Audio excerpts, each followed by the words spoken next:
Hello, and welcome to the Hail Mary Joe 2 TD Scorer shows.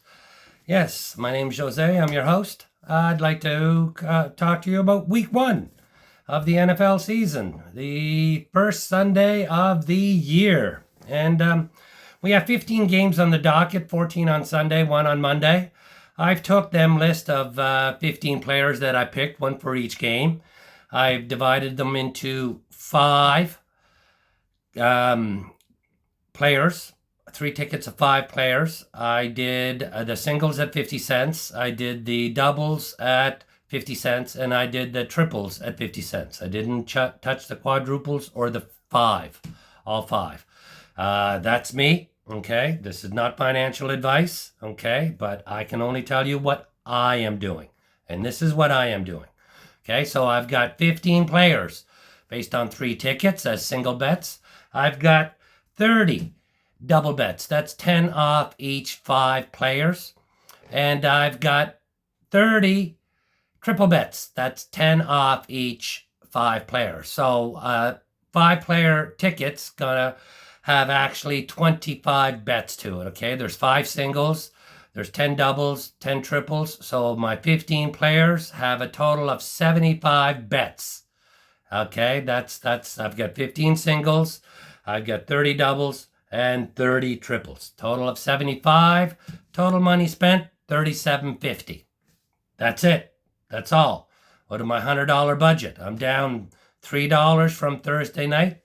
With regards to Kadarius Toney on $1 for 2, Brock Wright on $1 for 2, and the single game parlay for both of them to hit 2. They were all duds. That's fine. It's the way it goes. It was game 1. It was an upset. It was a great game. Football season's back. Who cares how great the game was? But it was. It was an upset win, and it shows you how much Travis Kelce is worth to the Kansas City Chiefs. Give that man a raise. So, let's go on to Sunday's tickets with Joe's 2 TD scorer pick. So, what we have on ticket number 1. I have Jahan Dotson. I'm going to give you the player. I'm going to give you what I like about them. I'm going to give you their odds. Okay, so Jahan Dotson for the Washington Commanders. We have 2 TDs paying 11-1. Now, with regards to Arizona-Washington game, Washington hasn't lost a game to Arizona since 1998. That's 25 years of bullcrap, but it might be 25 years of bullcrap that continues. But the more important stat that I'm looking at is Arizona is ranked the 32nd worst defense in the league. With wide receiver like Jahan Dotson, yeah, he can dominate. He's a young rising star. He can get us easily 2 TDs. So, next on, we have Drake London for the Atlanta Falcons. 2 TDs paying 15. What I like about this game is Carolina gave up the most yards to wide receivers. Drake London is the wide receiver 1. Right? 2 at 15. Very good odds. You got to remember that once these players hit 2, they won't see these numbers again. They'll be dropping, and they'll drop again. For example, 15 for Drake London could turn into 10, maybe. 11 for Jahan Dotson could turn into 8. That's just to show you how much value there is before they hit the 2 TDs. So the next guy I have is a gentleman by the name of Chris Olave for the New Orleans Saints. 2 TDs at 13-1. Chris Olave, with regards to the Tennessee-New Orleans game, he has the best odds of any wide receiver, okay, over Thomas and Hopkins. Now, Thomas is still injured, and we just don't know what he's going to give us or how he's going to do for us. But we'll wait and see. I like Chris Olave for 2 TDs at 13-1.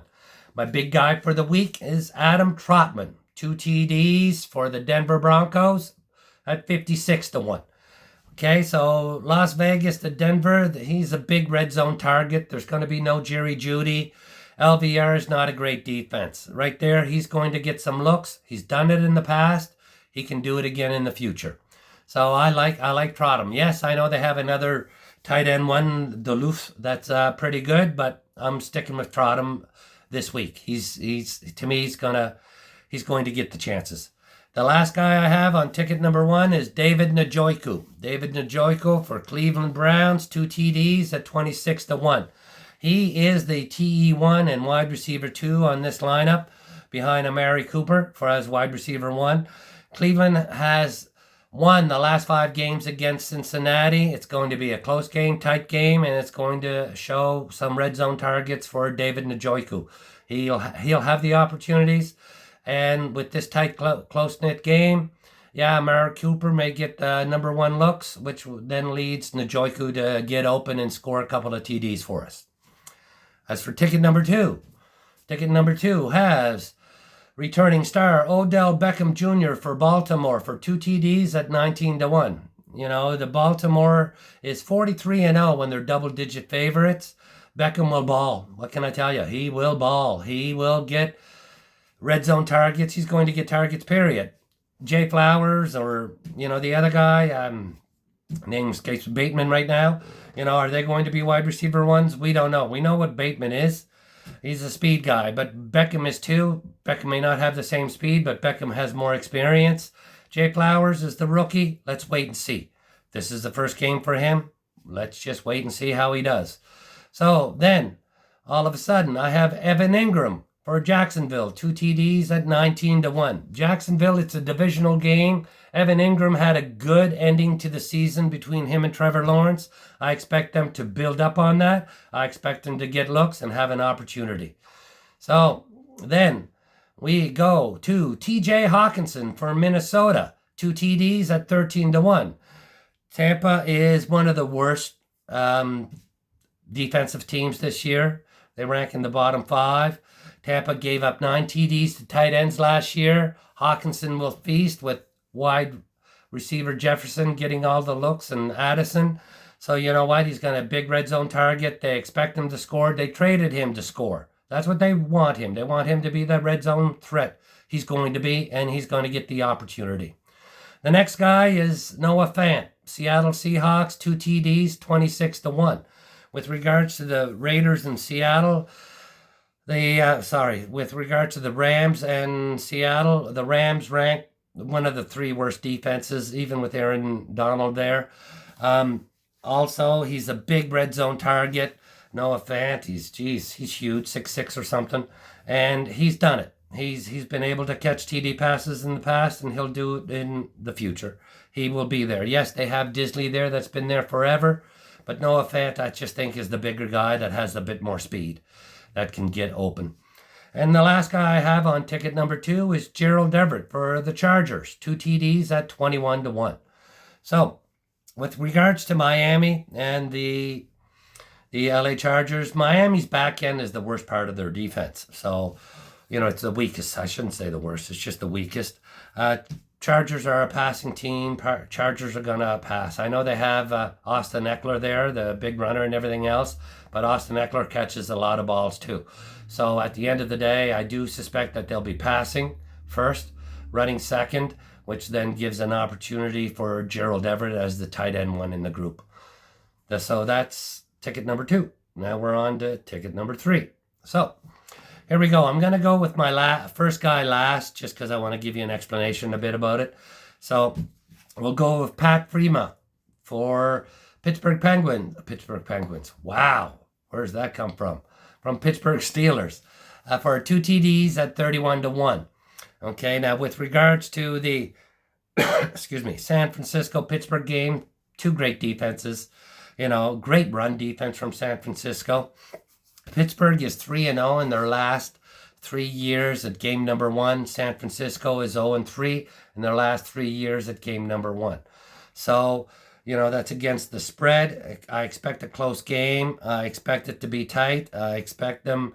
Najee Harris, a lot of people telling you to fade him, which tells me to pick Friedmuth for them red zone targets that he could possibly get. And I like Friedmuth, especially at the odds that he's paying.